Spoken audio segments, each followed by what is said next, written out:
Hello and welcome back. Today I am going to be opening Fantasy Adventures by Mayfair, 1995 game based on one of their old properties called Encounters.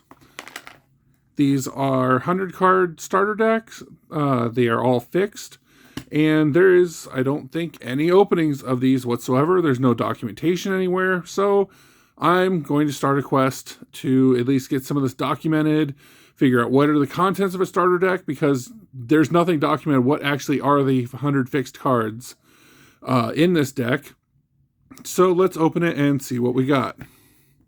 Take our handy dandy X-Acto knife and cut this open. This is another, since it's from 95, it was in that weird era where they didn't know what to do with card games.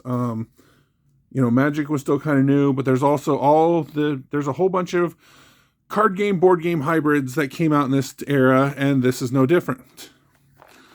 There's also dice in here, so let me see if I can open this. Is there an easy way to get the dice out? There is. It looks like there's a center channel. There's our dice. 2 dice. 2d6. Awesome.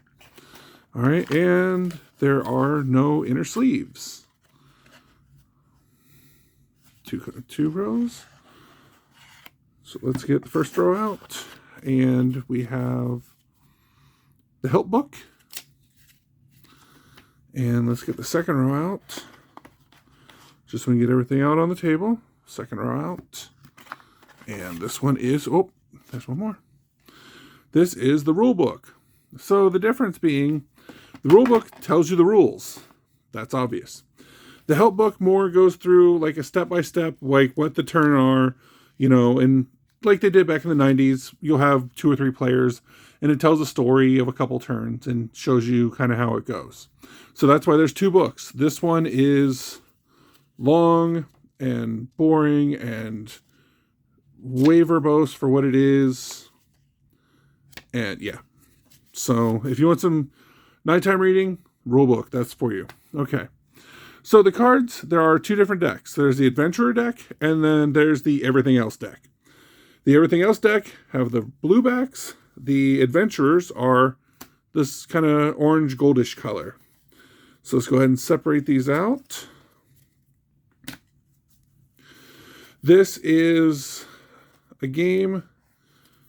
You build decks based on a point system. Every card has every card has a cost associated with it. We'll look at that here in a minute. And what will happen is you are allowed a certain amount for your Adventurer deck and a certain amount for your Everything Else deck. The Adventurer deck, I want to say it's like 20 cards, 30 cards. I have to look up the rules again. I am sorry. I should have refreshed myself before I started this video. But it's an actual deck of, like I said, like 20, 30 cards. You draw 10 and you use 8. And then you set the rest of the Adventurer deck aside. So you never really know who your adventurers are going to be, even though it's your deck. So just because you put something good in there doesn't mean it's staying there. Okay, these look like Everything Else decks. All right, cool. So let's take a look at a character, shall we? And we got Flame Wizards. All right, cool. Let me see. This is not going to show up well. All right, so this down here, 200, that's his point cost. 1 is his melee attack, his attack value. Red orb means he can cast fire spells. And it's got like flavor text and card text mixed together. Skilled at fire magic. These men can cast a fireball once per turn, defeating a monster on a 1. So it's a mixture of like game text and flavor text, and you have to pretty much read it to figure out what's what. So again, we got dice rolls. So we got Flame Wizard, Wave Wizard, 200 cost, melee 1, blue magic. Wave Wizards are skilled in the mystic arts of the mind. These women are immune to specials of water and air monsters. So anything in the white text from a blue or a white creature does not affect the Wave Wizard. Good to know. Sailor, 150 cost. 2/1. So the 1 means it can add support. If it's you set up your characters in a 4x2 row, and if he's next to somebody who's being attacked, he can add 1 to their melee to assist. And let's see here. You gonna focus? These hardy men are in their longships brought seafaring to the world. Absolutely nothing, just vanilla, outside of being a support character. We got a mate. Melee 4, that's pretty good. 350 cost. Strong arm of the captain. These men are equally skilled at commanding a crew and slitting a throat. So again, just a strong dude.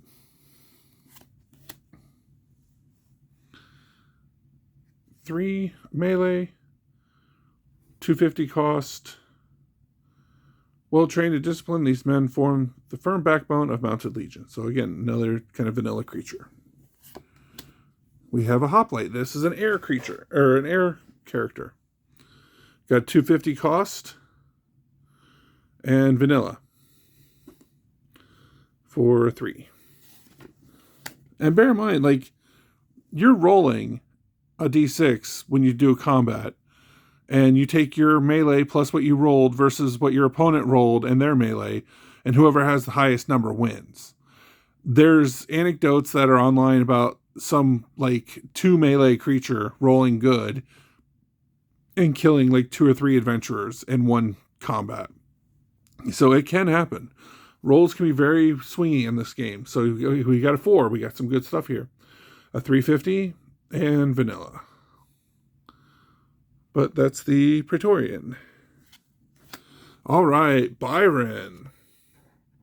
1 melee, but 2 globes.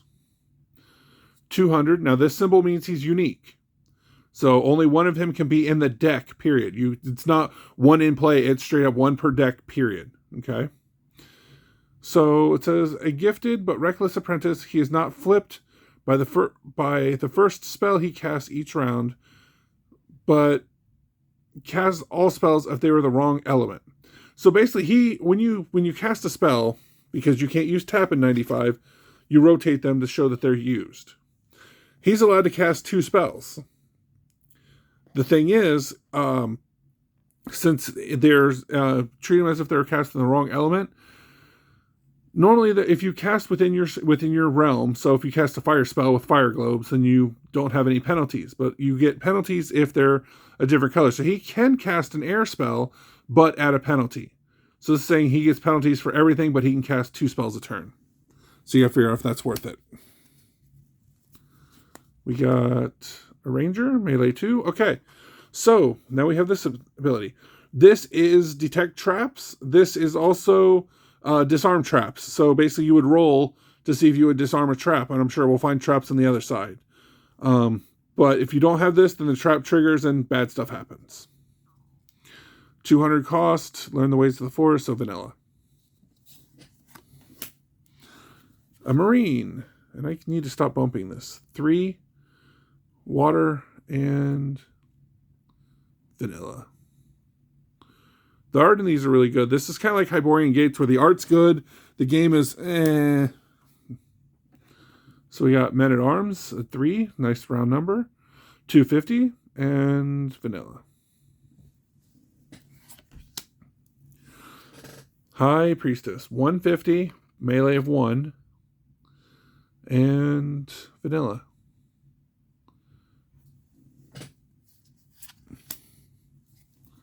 Companion, melee of 4, 350 for the cost. Reputation as treasure. So again, vanilla.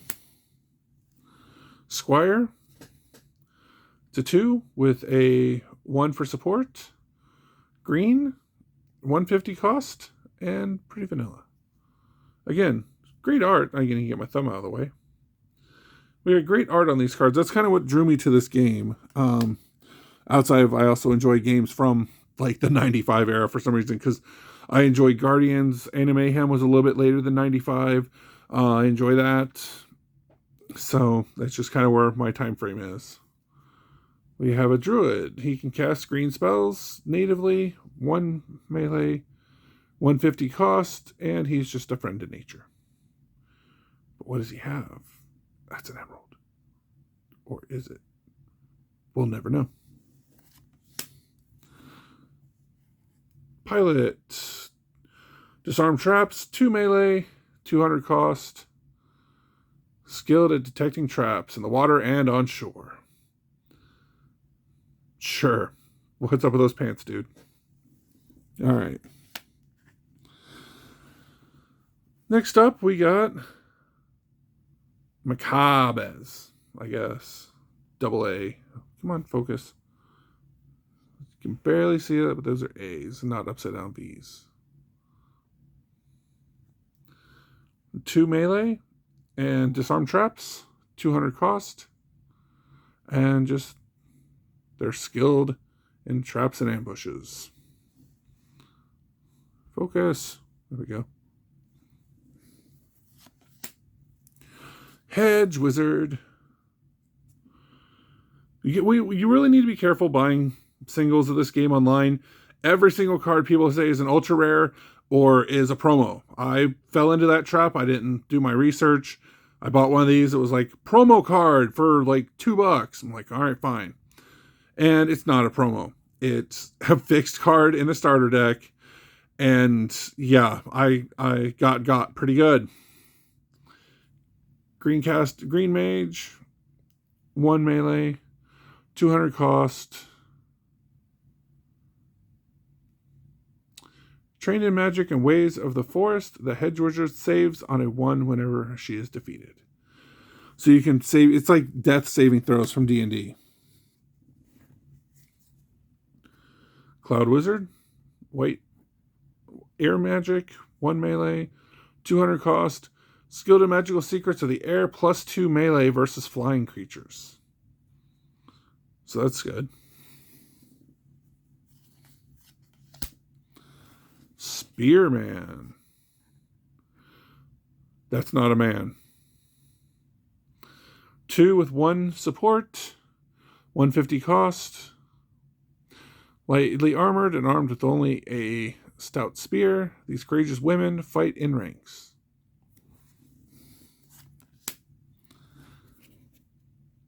Sergeant, melee 4, 350, and just vanilla.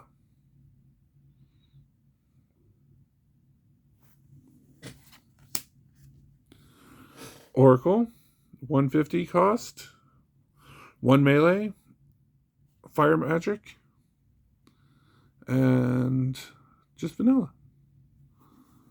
It's interesting because the way that they mixed the flavor text with the game text, you have to actually read them. So their little stories kind of come out and you start building like a world or a story to go with how you're playing. So it's interesting they did that. 150 cost, a Hierophant, 1 melee, blue magic, and vanilla. They quench fires wherever they find it. Gauls. Disarm traps, melee 2. 200 cost, highly priced fighting men, special training in setting and finding traps. And the last character is Auxiliary. 2 with a 1 support, 150 cost, and vanilla. So that is the character pile. Now, I'm going to pause for a quick second to look up the point totals that you're allowed. So give me 1 quick second. Thank you. Okay, that was easier than I thought to find this. So we can see here from the rule book, the deck building rules. The encounter deck, the blue cards, must contain at least 60 cards with a total GP value of no greater than 15,000 GP. In this deck, no more than 5,000 GP may be spent on items. This gives the maximum average GP value of 250. So 250 is your average, and then you got your pluses and minuses depending on the stronger or the weaker stuff you put in there. The hero deck must contain at least 25 cards with a total GP value of no greater than 8,000 GP. This gives the maximum average GP value of 320. So you got 8,000 and 15,000. So I stupidly did not total these up. So again, 1 second and I'll total these up. All right, so the character deck, the adventure deck, turned out to be 5,400 GP value. The value in the bottom corner. We have 1, 2, 3, 4, 5, 6, 7, 8, 9, 10, 11, 12, 13, 14, 15, 16, 17, 18, 19, 20, 21, 22, 23, 24, 25. So I believe that's what it just said was the minimum. Yep, 25 card minimum for the adventure deck. So you would shuffle those and draw 10 and discard 2, and 8 would be your adventurers. And like I said, you would actually set them up as 2 ranks. It's kind of hard to do it with the camera in the way, but you would set it up like that, and then your opponent would play creatures in lanes. So your opponent would say, I want a monster to attack this dude here. And then I want a monster to attack this guy here. And maybe a monster to attack over here. Or I want 2 monsters to attack here. And your opponent's trying to wipe out all 8 of your adventurers before the game ends. The game only lasts 4 turns. That's it. Just 4. And what's interesting is there's also a limit on the amount of damage that your opponent can play as far as the melee cost. So, and that ramps up with each turn. I had it written down, and of course I forgot it again. So, handy dandy, I need to be better prepared for this. I am so sorry. No, that's the Hordes bonuses.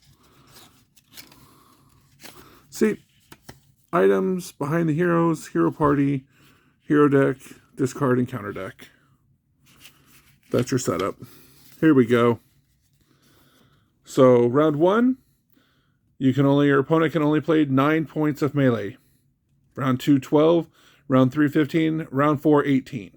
So it ramps up pretty quick, but at the end of round 4, that's it. Game over. And the winner is decided by... Again, I am sorry. I read all this the other day, and I think it's total GP value that's left over between items and heroes that are left over. You're not going to tell me now, are you? How to win the game? You know, it doesn't matter. I'm pretty sure it's total GP value because that's why the GP value is there. Outside of for deck building is to determine the winner.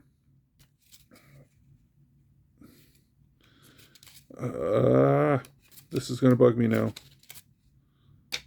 I don't want to pause again. You're going to make me pause again. And let's see. Yep, I'm going to pause again. Sorry. You know what? I'm not doing a gameplay video, so when I do one of those, I'll go over the rules. How's that sound? Good? Good. Okay. Carrying on. So this is the encounter deck. This is what you put everything else in. So we have monsters, and everything's got GP value. This is the symbol for a defensive spell.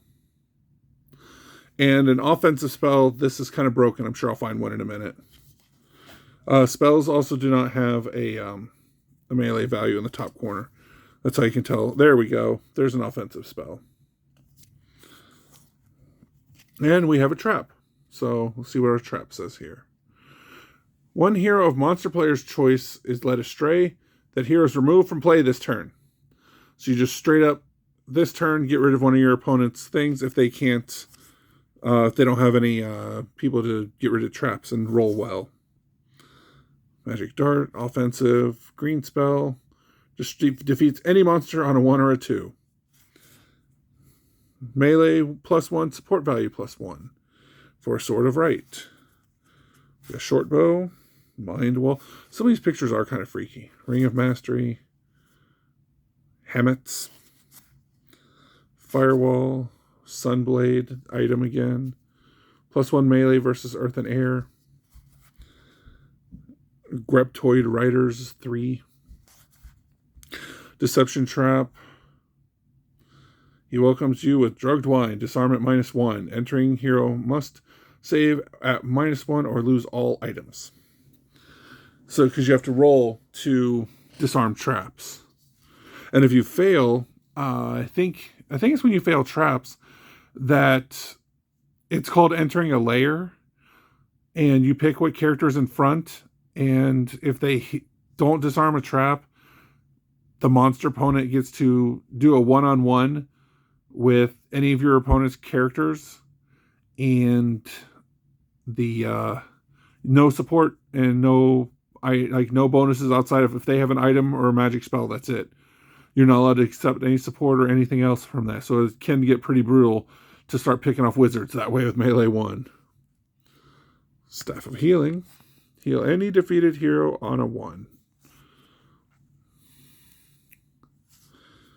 So again, I will just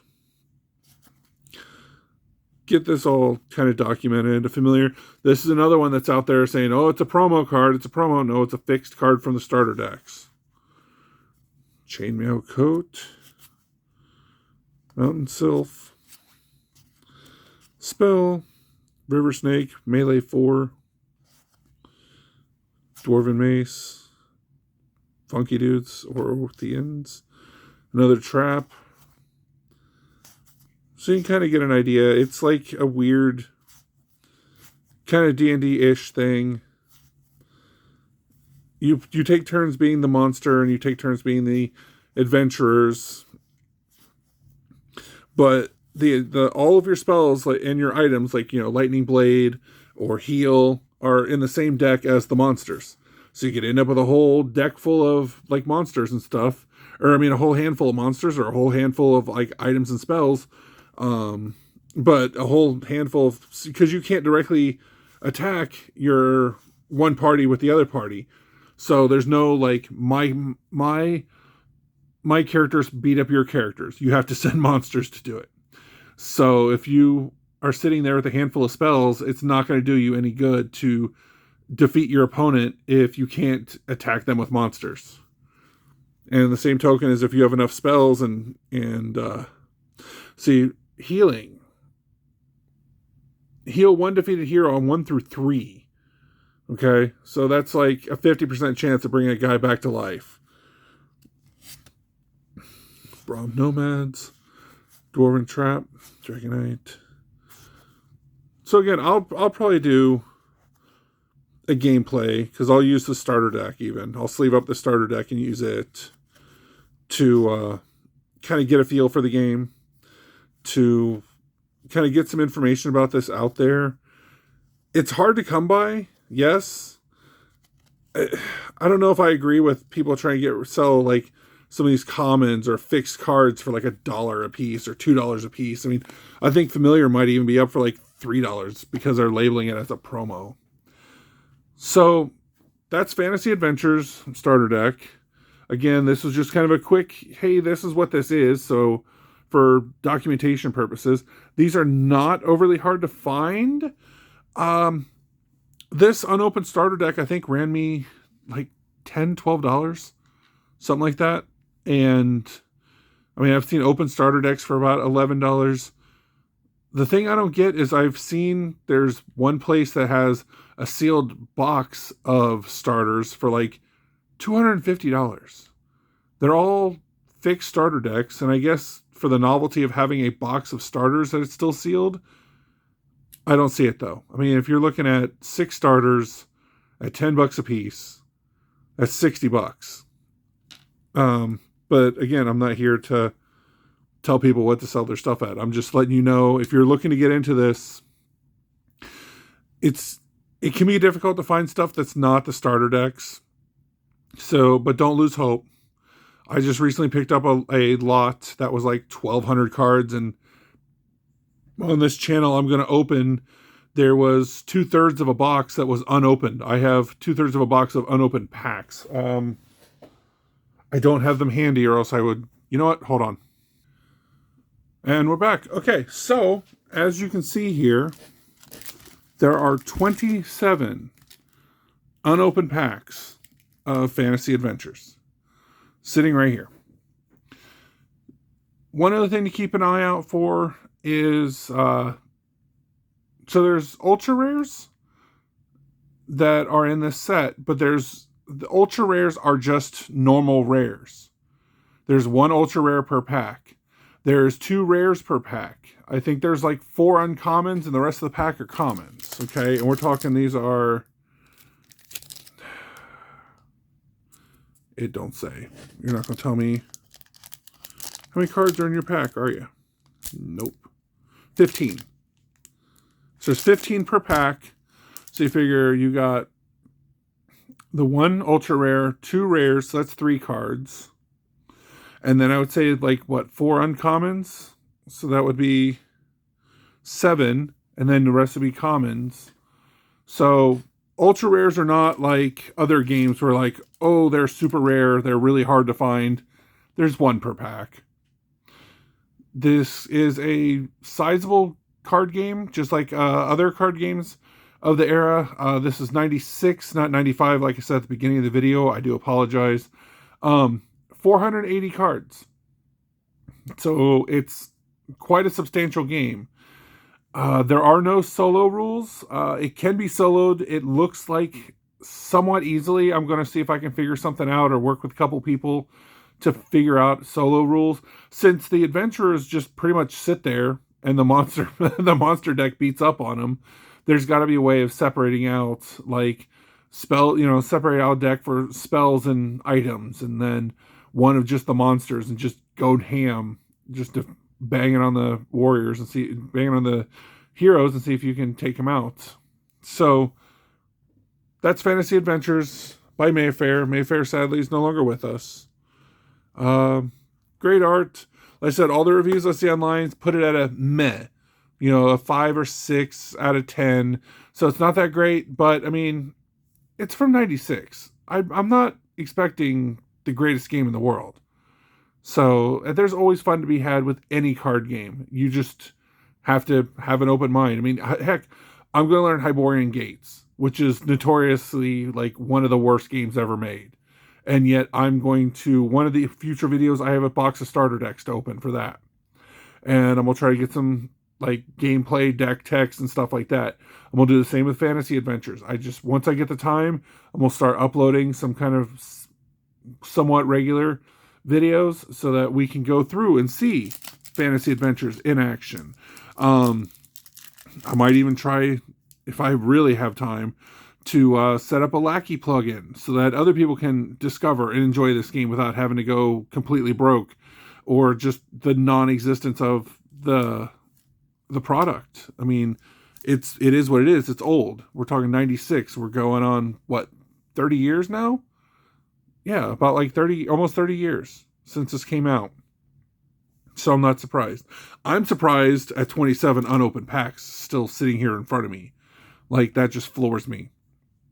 Anyway, that's a quick overview of Fantasy Adventures. I will have a gameplay video. I will have rules going over how to play this game. I just wanted to, throw some basic mechanics so we can kind of look at the cards and go, oh, well, that's a 2, that's a weak. And then, oh, well, there's a 4 and it's cost $3.50. And we kind of get a perspective on that. Thank you for watching, and I hope to see you next time. Have a great day. Thank you.